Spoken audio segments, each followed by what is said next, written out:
The old city of brotherly love. That was Philadelphia before the Super Bowl. Now, I don't really care about the Super Bowl, and I don't care about football. You know my reasons behind that. But I do actually care about America's cities. So I just wanted to take just a couple minutes and touch on this again. I do care about cities. I know the right. It is common, and I'm sure I've said these words myself. I'm not pointing fingers or anything like that. It's common to dog on the cities, spawn of Satan, all that other stuff. Cities suck. I hate cities. Cities suck. I don't agree. I love rural America. I love the countryside. I grew up in Montana, but I love the cities too. I love walking the streets of Chicago, streets of New York. I love flying into LA. It feels big and important and wild and fast and fun. Or I should say I used to love it. I don't love it anymore. Whenever I have to go to one of those places, I get in and I get out as fast as humanly possible because they're all trash now, and that sucks. And let me tell you something. Let me tell you why you should care. Because maybe you're watching right now in rural America. Maybe you're watching where I grew up in Montana, and you're thinking to yourself, I don't care. Burn Philly down. Burn New York. That means nothing to me. Let me clarify. If you love your country, you have to acknowledge that the cities are how people around the world, it's how they think of your country. What do you think of when you think of Japan? You thinking about the countryside right now? No, you're not. You're thinking about Tokyo. What do you think of when you think of France? You thinking about some woods somewhere? No, you're thinking about Paris. People think about New York. People watch the news and they see what's happening in Philadelphia. They see that homicides are up 64%. Auto theft has more than doubled. Chicago, LA, St. Louis, New York, all a disaster. New York, record levels of felony crime last year, more than 170,000. I had to look at and make sure that's correct. 170,000. This is bad for America. It's not just bad for New York City. It's bad for America. And I look, and it makes me mad on behalf of my country. But it's not a mystery why we're here. It's no secret why we're here at all. Communists like George Soros have long realized that, hey, local is what really matters. Now, the federal government's fine. It's nice to have the presidency, the Senate, but local is what really matters. I actually want to credit Soros and his ilk for that. They understood that the real power to control day-to-day lives of people, it's not from the federal government, it's from local.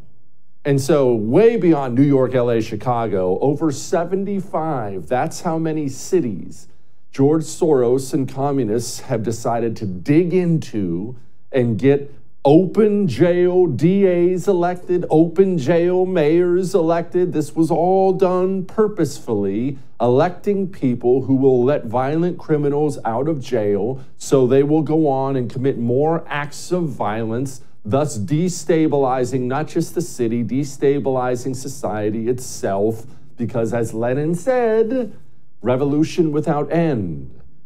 There can never be an end. They need to constantly create angst and chaos and bitterness in you in order to achieve more power for themselves. It's not an accident. Oh, whoopsie, crime went up. They're doing all this on purpose. But it does bring me to this little point, and I don't think this is good. I don't want you to think this way. Maybe you're going to think this way. Maybe you already do, but I don't feel bad for the cities themselves, the people in the cities. And this is what I mean. I feel bad for my country. I don't like it. But New York, for example, Eric Adams is the mayor there. Eric Adams, the guy who's on TV still defending mandates and saying they're going to come back again. I know what COVID looked like. And I know that if we didn't have those mandates, I take my hat off to Bill de Blasio. If we didn't have that vaccine and we didn't have those mandates, we would have lost so many more lives. Those who made the determination that, no, I still want to come into a work environment and I'm not going to be vaccinated. No, I want to still ride the trains. I want to do whatever I want. That just wasn't right. Now that we're seeing a normalization of COVID, there may be another time that we're going to have to do mandates again. And this is the part where I say, I don't think you should think like me, but I'm having a hard time feeling sympathy for New Yorkers. 67%. That's the percentage of the vote Eric Adams got last election. Go look at Alvin Bragg's election numbers. Go look at it. This is what the people want. Oh, Jesse, they don't know what they're getting. They're just used to voting Democrat because New Yorkers vote Democrat. So, okay, well, your stupidity is not my problem. If I went to the polls every single time and I voted Republican in my city where I live, and I wrote Republican every time, boop, Republican, boop, Republican, boop, Republican, and all around me, life continued to get worse and worse and worse. At some point in time, I need to go to the mirror and say, maybe I'm doing something wrong. Maybe I need to make some changes. What do you have to say to New Yorkers about the safety of taking the subway these days? Well, actually, New York has said to us, the customer survey that I believe the numbers are going to be revealed, they're saying they feel safer. They feel it's cleaner. They feel they're seeing less people with mental health illness that they can't take care of themselves.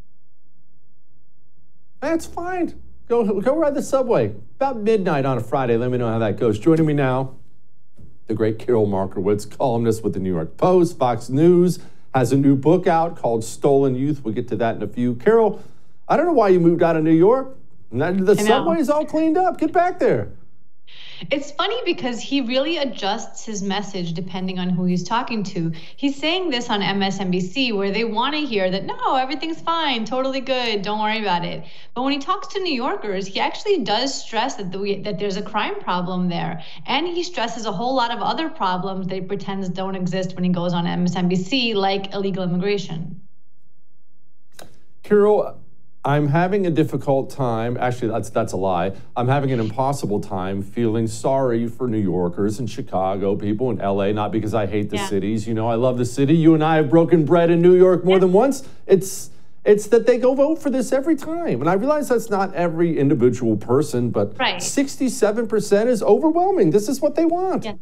Yes. So I agree with you that these cities do vote themselves into this, but there's so many people trying to get out of that who can't leave. And I know, you don't owe them to feel sorry for them, but there are so many communities all across New York City that don't want this insanity. And they really tried this last time with the governor's vote to vote themselves out of it. And while Manhattan remains kind of a lost cause for this kind of thing, there are so many pockets of sanity throughout the 5 boroughs. And I do feel for those people. They don't want crazy. They don't want the rampant crime. They don't want drugs being done on their corner. They don't want any of that. And it's really tough to watch their mayor go on MSNBC and say it's not a problem. Karol, do we need to get more aggressive on the right with our daily conversations? And I'm not saying just be a jerk to everybody like I am. I'm certainly not encouraging that. But the communist, without hesitation, will tell you what he believes and why what you believe is stupid. And he'll do this in day-to-day conversation without a second thought, but the right simply doesn't. Do we need to normalize a "you voted for this" campaign every time a Democrat voter complains about the obvious results of Democrat policies? Because I like this idea.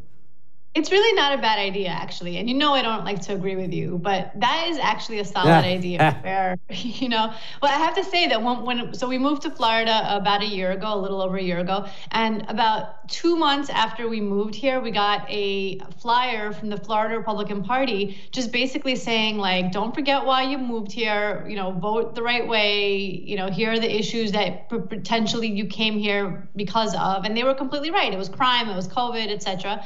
And they were like, and here, here's the next election date, and here's the date to register, etc. So, like, I really like that approach. And you're kind of saying the negative, where you send the mail to the bad voters and say, like, you like this crime, you did this. That's also not, I think that's pretty good.